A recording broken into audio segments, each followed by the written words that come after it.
안녕하세요.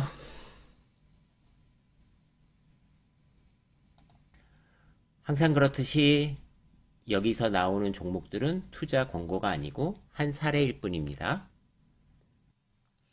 제가 계속적으로 이제 식품주, 여행주 말씀을 뭐 좀 오래전부터 드렸는데 식품주가 뭐 많이 올랐다 뭐를 떠나서 지수 대비엔 퍼포먼스가 좋습니다. 그런 식품주 중에서 우리가 무엇을 골랐어야 되느냐? 지금 사자는 얘기가 아니라 그런 것들을 한번 고민해보는 자리로 오늘 한번 시간을 가져보겠습니다. 그때 보여드렸던 장표는 이제 그때 보여드렸던 거고, 원유도 좀 빠졌고, 구리도 1년 전으로 돌아갔고, 소맥도 돌아갔고, 뭐 옥수수도 작년으로 돌아갔으니 식품주가 괜찮을 것 같다라고 말씀을 드렸고, 그런데 더 중요한 장표는 이겁니다. 환율입니다. 아마 요게 9월, 요게 10월, 요게 11월일 거예요.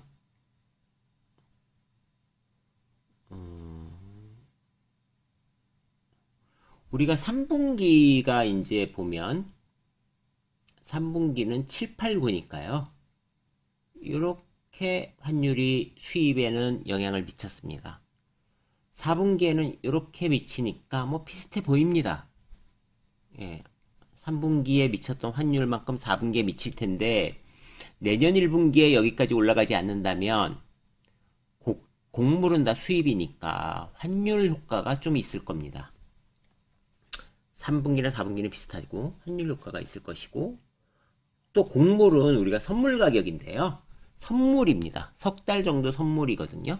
그러니까 떨어졌다고 한들 이게 1년치니까 떨어졌다고 한들 우리가 영향을 이제 본격적으로 받기 시작하는 거죠. 석 달치. 그리고 또 한 가지는 있죠. 뭐가 있죠? 공장들이 다 재고를 갖고 있지 않습니까? 우리가 재고를 다 갖고 있잖아요. 그러니까 옥수수 가격이 예를 들어서 이렇게 생각해 보세요. 옥수수가 100이었어요. 100이었어요. 100불 정도였어요. 이게 석 달의 선물 가격이에요. 자, 그러면 내가 지금 1월에 계약을 했어요. 그러면 어떻게 진행이 될까요?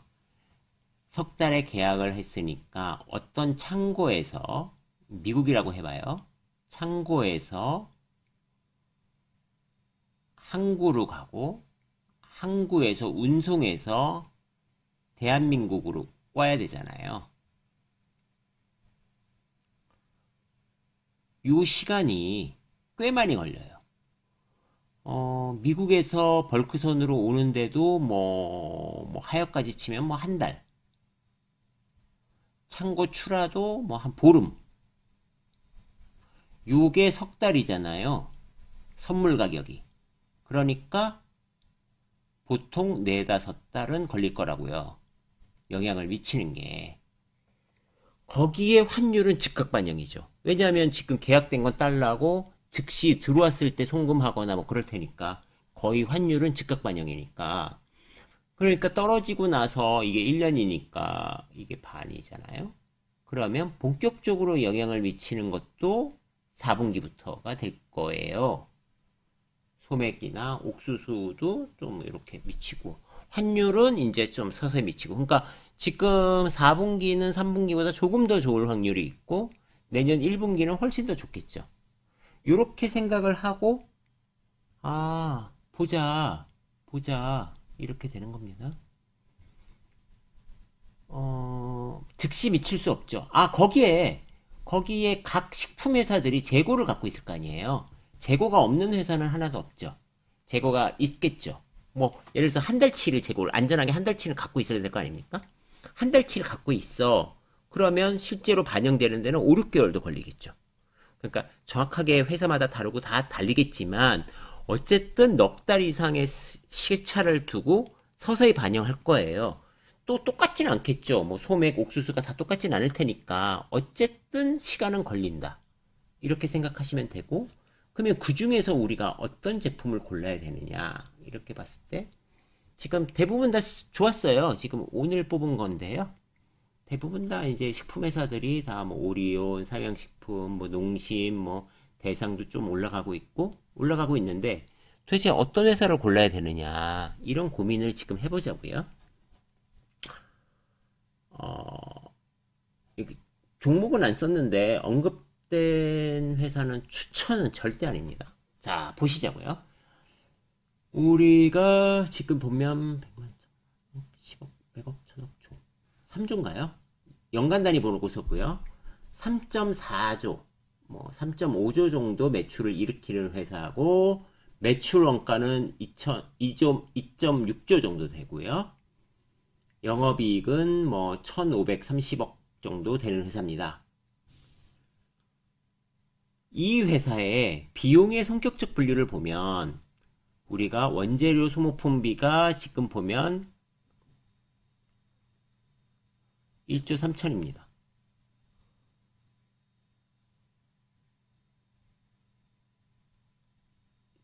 이 재고 변동은 뭐 많지 않았기 때문에 대부분이 원재료 쪽에서 들어간 거고 우리가 지금 변화의 핵심은 종업원 급여도 아니고 감가상각비도 아닙니다.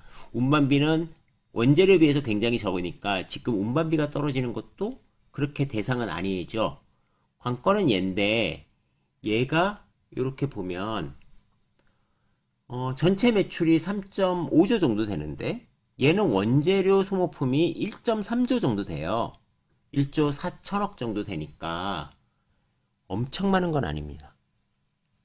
무슨 얘기냐면 만약에 투자 아이디어가 심플하게 곡물이나 이런 거 하락이라면 우리가 이 회사보단 다른 회사를 선택하는 게 좋죠.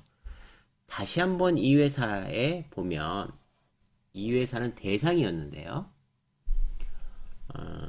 추천 아닙니다. 대상이었는데 이 원재료가 다 나와 있어요. 뭐 고추, 배추, 뭐 원당, 옥수수 이렇게 나와 있는데 요 비율을 보면 보세요. 요 비율을 보면 옥수수는 좀 높네요. 원당도 좀 높네요.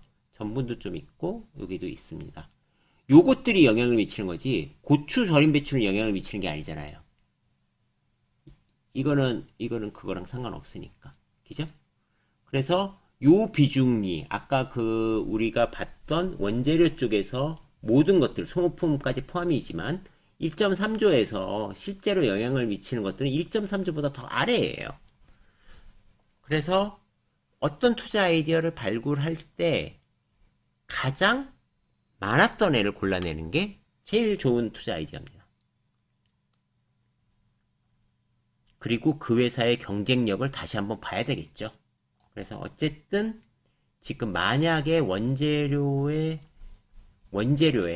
우리가 그 포커스를 맞추고 식품주 투자를 했다면 요렇게 검증해 가는 거죠. 골라낼 때 요런 식으로 골라내는 게 오늘 제가 드리고 싶었던 아이디어입니다. 그러니까 식품회사 중에서도 내가 뭘 고를 거냐.